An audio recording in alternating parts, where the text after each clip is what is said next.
स्वागत करता हूँ सभी का आज के लेक्चर में। तो देखो आज हमें पढ़ना है cross section of stimulated emission and stimulated absorption. ठीक है ना। क्रॉस सेक्शन क्या होता है? बेसिकली एरिया, समझ में आया? तो इफेक्टिव एरिया क्या है स्टिमुलेटेड इमिशन का, और effective area for stimulated absorption, ये चीज़ हमें पढ़नी है। तो एक क्विक रिव्यू मैं आपको दे देता हूँ, आप ध्यान से देख सकते हैं। तो इन चीज़ों को पढ़ने से पहले हम इंटेंसिटी देखेंगे, फिर हम फोटोन फ्लक्स के बारे में मैं बताऊँगा, फिर हम एब्जॉर्प्शन क्रॉस सेक्शन के बारे में पढ़ेंगे। ठीक है ना।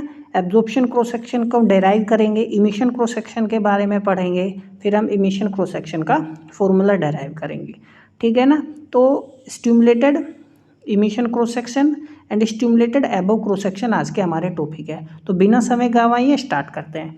अब ध्यान से देखो, तो rate of absorption and rate of stimulated emission के बारे में हम जानते हैं, हमने प्रीवियस क्लासेस में बहुत कुछ चीज़ें पढ़ी हैं इनके बारे में। ठीक है ना, लेजर फिजिक्स में।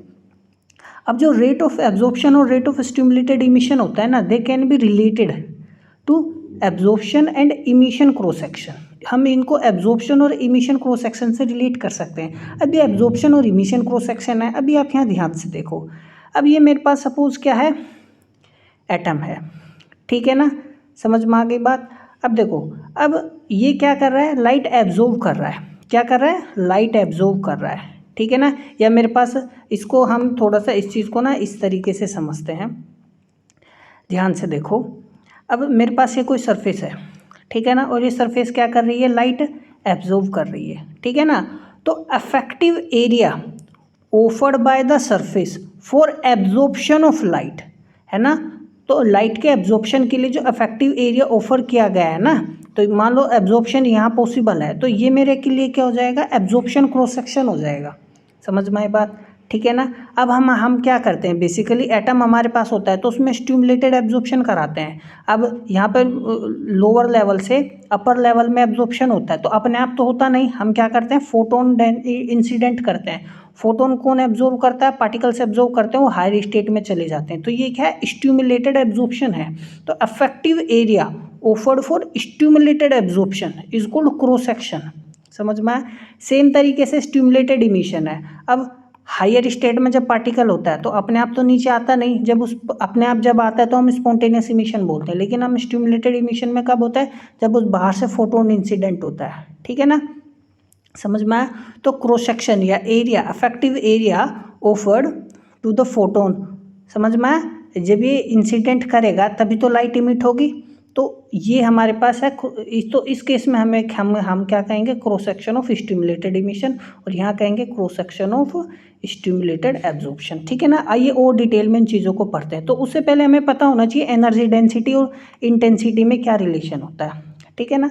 अब देखो, जो इलेक्ट्रोमैग्नेटिक वेव होती है प्रोपोगेट करती है, तो हमारे पास बेसिकली इंटेंसिटी जो होती है वो क्या होती है, velocity with which it is propagating and the energy density, ये होता है। अब ये आया कहाँ से?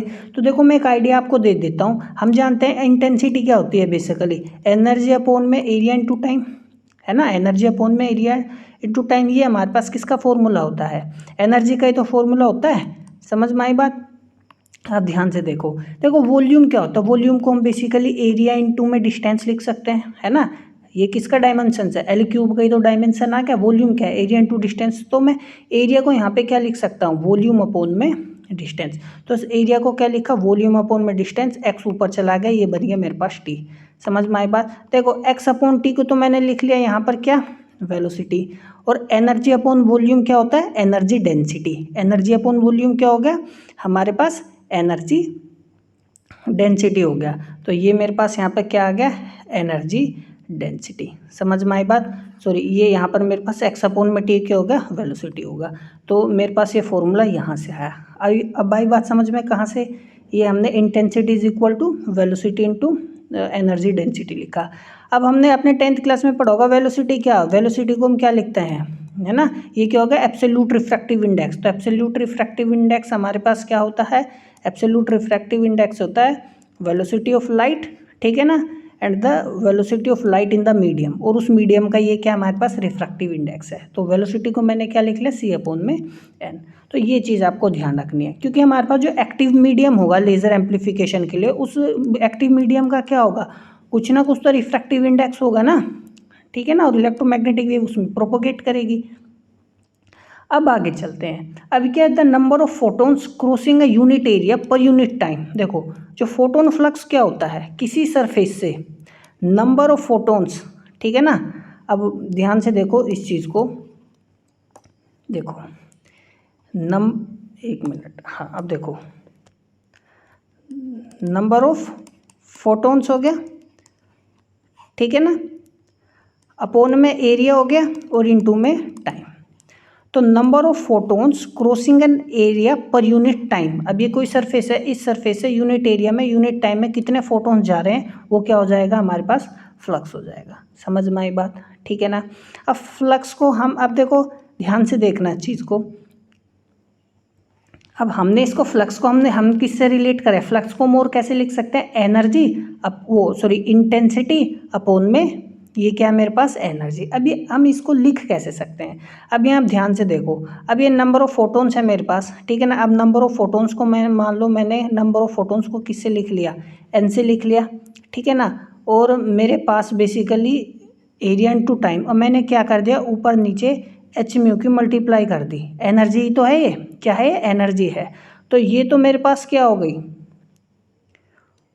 टोटल एनर्जी हो गई ना, हो गई टोटल एनर्जी हो गई ना, नंबर ऑफ फोटोन्स हो गए, और ये क्या हो गई, एक फोटोन की एनर्जी कितनी होती है, एच मी, तो टोटल एनर्जी तो ये हो गई। और टोटल एनर्जी अपोन में ये क्या है, ऐसे ही तो लिखेंगे इसको, ये हमारे पास क्या है, इंटेंसिटी। तो फ्लक्स को हम क्या लिख सकते हैं, इंटेंसिटी अपोन में एच म्यू। समझ में आया फॉर्मूला कहाँ से आया। देखो आप अजय घटक की बुक में देखोगे ना, तो सिंपली डायरेक्ट फॉर्मूलेज आपको मिलेंगे लिखे हुए। मैंने बहुत ज़्यादा इसको सिंप्लीफाई करके आप लोगों को बताया है, ठीक है ना।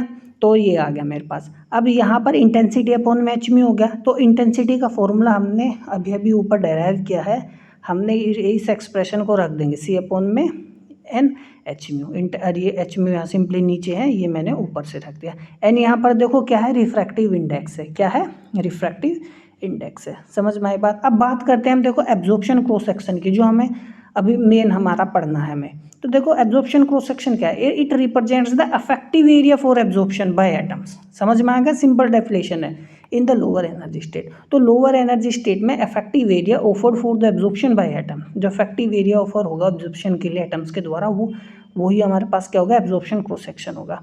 उस एब्जॉर्प्शन क्रॉस सेक्शन का जो रिलेशन होता है ना रेट ऑफ एब्जॉर्प्शन से, वो ये होता है। अब देखो रेट ऑफ, अब लोअर एक स्टेट से दूसरी स्टेट में एब्जॉर्प्शन हुआ है, ठीक है ना। तो बेसिकली देखो हम स्टिमुलेटेड एब्जॉर्प्शन को इससे भी लिखते हैं, मैंने आर से लिखा है, इससे कोई फर्क नहीं पड़ता, ठीक है ना, गामा फंक्शन है। समझ में आई बात। अब ध्यान से देखो, अब इसमें इस लोअर स्टेट में number of atoms per unit volume मेरे पास कितने हैं, N1 है, ठीक है ना। और इसका एरिया कितना है, इफेक्टिव एरिया सिग्मा 1 से 2 में जा रहा है, तो सिंपली हमने 1 से लिख दिया, नहीं तो हम इसको एब्जॉर्प्शन एरिया सिग्मा ए से भी लिखते हैं। और ये सिंपली मेरे पास क्या होगा, फ्लक्स। तो यानी number of photons absorbed per unit area per unit time. समझ में आया, नंबर ऑफ फोटोन्स, अब यहाँ पे कोई सरफेस है ना, लोअर एनर्जी स्टेट में जो एब्जॉर्प्शन हुआ है ना, number of photons per unit area per unit time, ठीक है ना, वो ये फ्लक्स हो गया मेरे पास सिंपली। समझ में आई बात। तो ये होता है हमारे पास रिलेशन किसके बीच में, रेट ऑफ एब्जॉर्प्शन के और एब्जॉर्प्शन क्रॉस सेक्शन के बीच में। अभी हमने भी फ्लक्स का, अभी ऊपर हमने क्या डेराइव किया, फ्लक्स हमने ये निकाला है कि भाई कितने photons per unit area per unit time absorb हो रहे हैं उस एरिया में, ठीक है ना, इफेक्टिव एरिया में इतना photons per unit area per unit time absorb हो रहे हैं। समझ में आ गई बात। तो ये हो गया, ठीक है। लेकिन आपको ध्यान हो, for atoms interacting with near monochromatic, देखो यहाँ पे इंटरेक्शन हुआ है तभी तो एब्जॉर्प्शन हुआ है भाई, इंटरेक्शन होगा तभी तो एब्जॉर्प्शन होगा। हमने प्रीवियस क्लास में हमने 2 केस पढ़े थे, atoms interacting with near monochromatic radiation, जिसको हम नैरो बैंड रेडिएशन, देखो नियर मोनोक्रोमेटिक रेडिएशन का मतलब क्या होगा, नैरो बैंड रेडिएशन। हमने एक और केस पढ़ा था, atoms interacting with broad band radiation, है ना। समझ में आया। तो 2 केस हमने पढ़े थे। तो हम यदि नैरो बैंड रेडिएशन की मैं बात करूं, तो for atoms interacting with narrow band radiation यानी नियरली मोनोक्रोमेटिक लाइट, यानी जो लाइट हमने यहाँ पे इंसिडेंट किए ना, वो बहुत नियरली मोनोक्रोमेटिक है, ठीक है ना। समझ में आई बात, बहुत नैरो बैंड है। तो उस केस में जो रेट ऑफ स्टिमुलेटेड एब्जॉर्प्शन हमारे पास आता है, तो हमने ये फॉर्मूला डेराइव किया था प्रीवियस क्लास में, ये आपको याद होना चाहिए। बार बार काम आएगा, ठीक है ना।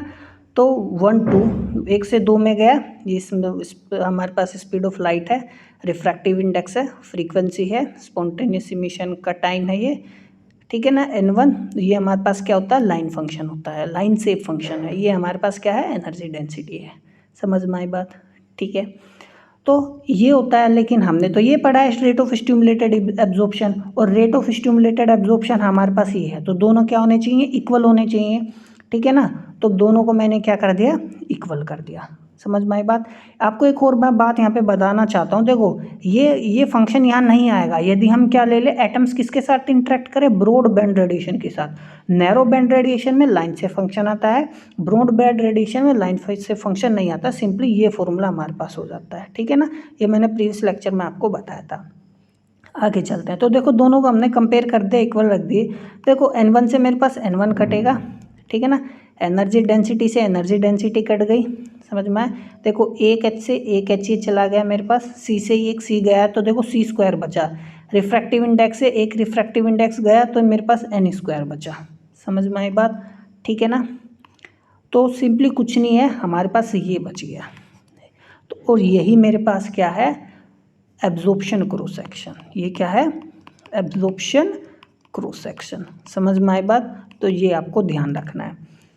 अब देखो सी स्क्वायर म्यू स्क्वायर है, लैम्डा है ना। लैम्डा स्क्वायर को हम क्या लिख सकते हैं, सी स्क्वायर अब म्यू स्क्वायर है, तो मैंने इसका लैम्डा स्क्वायर रख दिया, तो 8 पाई एन स्क्वायर, और 1/TSP को क्या लिख दिया, ये हमारे पास ये होता है ना, ये स्पॉन्टेनियस आइंस्टाइन कोफिशिएंट है, ठीक है ना।